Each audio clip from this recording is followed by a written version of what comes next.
Hi, everyone. Jake Smith, Boardwalk Potatoes, coming to you from the Delmarva Peninsula, the home of Joe Biden. You know, there's another debate coming up on Thursday night, and if you have not liked the first two moderators, well, let me get this straight. The first moderator, Chris Wallace, obviously we had some issues with him.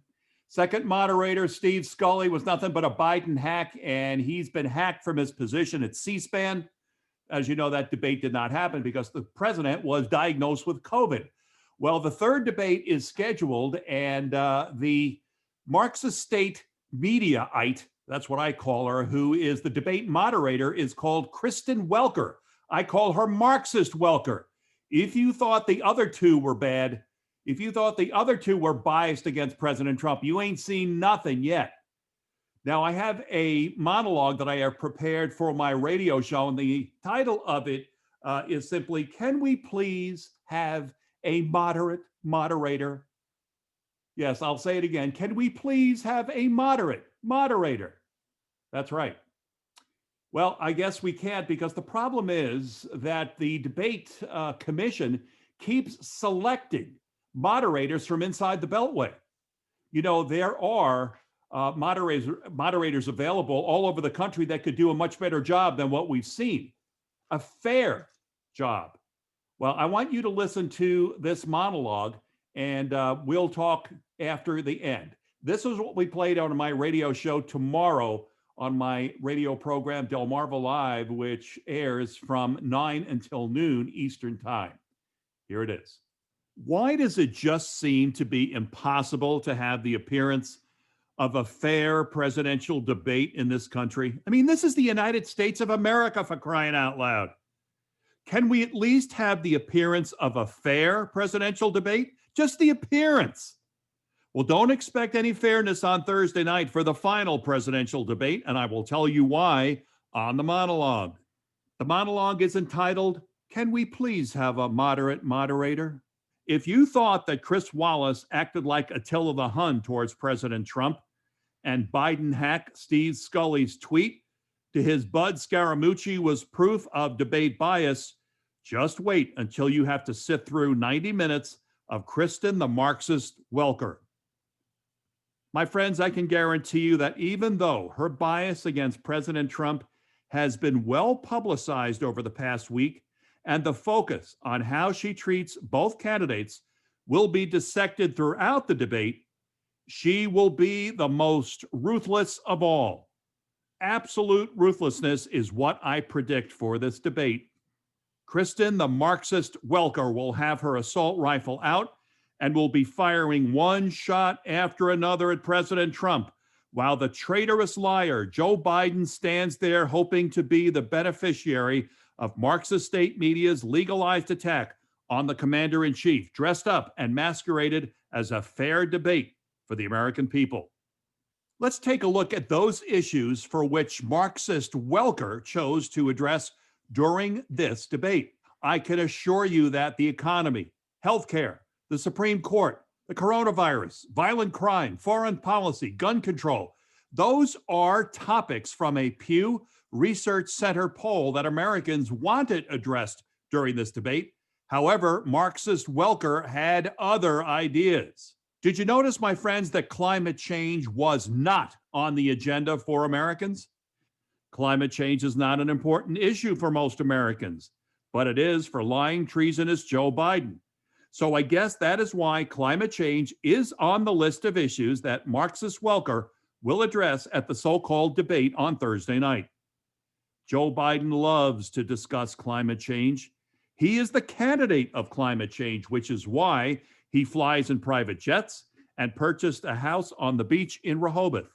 The topics selected by Marxist Welker do not include any topic noted by Pew in their poll.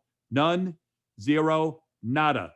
They are going to use climate change to allow traitorous lying Uncle Joe to claim he has a plan and President Trump is a climate skeptic. Climate change is a topic tailor-made for our enemies of Marxist state media, and that is why the topic was selected.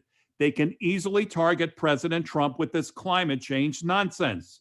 Just like our Marxist enemy, Savannah Guthrie, did the other night, they will hammer President Trump just like they did about white supremacy. Why don't you deny these climate change skeptics? They get him by the arm, they bend his arm behind his back, and they say, deny them, deny them, deny them. Say you believe in climate change. Admit you believe in climate change. They will keep hammering him about it over and over again until he says, Uncle. That is what they intend to do with the topic of climate change, my friends, just like they did with white supremacy. The economy was not selected for a topic for which the president would run circles around old Joe. And of course, nothing about the Biden crime family and their international dealings. None, zero, nada. Do you need any further proof that this is another attempt by Marxist state media and the Presidential Debate Commission, made up of washed-up Marxist staters, to draw President Trump into another evening where he has to constantly defend himself, an evening where he will not be permitted to go on the attack against his lying, traitorous opponent?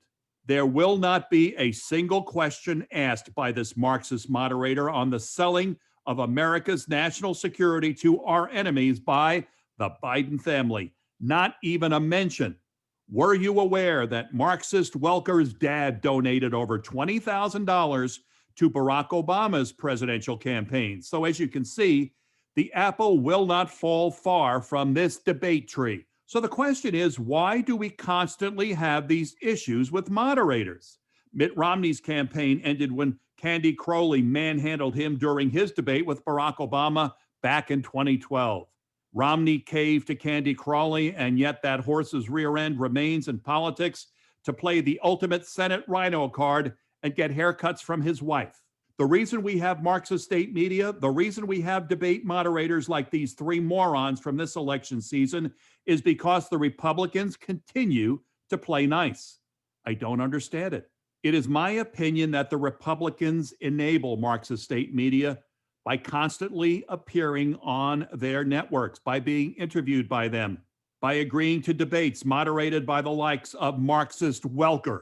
It is the Republicans who keep falling into these traps time after time after time. There is no amendment to the Constitution which says that the president has to speak with his enemies. There is no law or regulation from the FCC which requires Republicans to appear on CNN, but they keep doing it, don't they? And just who was it that roped President Trump into these three debates without a right of first refusal to the moderators? Good question, huh? My 30 years in television taught me that there is no show without a star. The debate committee had no show without President Trump. Who is responsible for agreeing to this? They should be fired by the president for agreeing to these debates with enemies of the president sitting in the moderator's chair. There are moderate moderators out there, my friends. However, when you only look at those available inside the Beltway, do not expect a different result. And that is the monologue. What say you? My friends, you heard that monologue that I'll be playing on my radio show tomorrow morning. But the bottom line is this. There are moderators all over the country that would be fair to both candidates. And I don't care that it's a moderator who might be registered as a Democrat. I don't care. The fact that they would be committed to being fair. A moderate moderator means everything to all of us. Well, unfortunately, when you keep pulling moderators from the Beltway, you get what you get. So let us hope for better results from this upcoming debate on Thursday night. However, I doubt that it will be much different than the first debate, my friends. And the bottom line is that they will be armed for bear against President Trump. It's their last time to take him down, to push him to explode, to lose his cool. They're going to do everything they can. And Joe Biden hopes to benefit from that, even though he is a lying traitor. Remember to say a prayer tonight for President Trump. This has been Boardwalk Potatoes. My name is Jake Smith. Until next time, have a great day.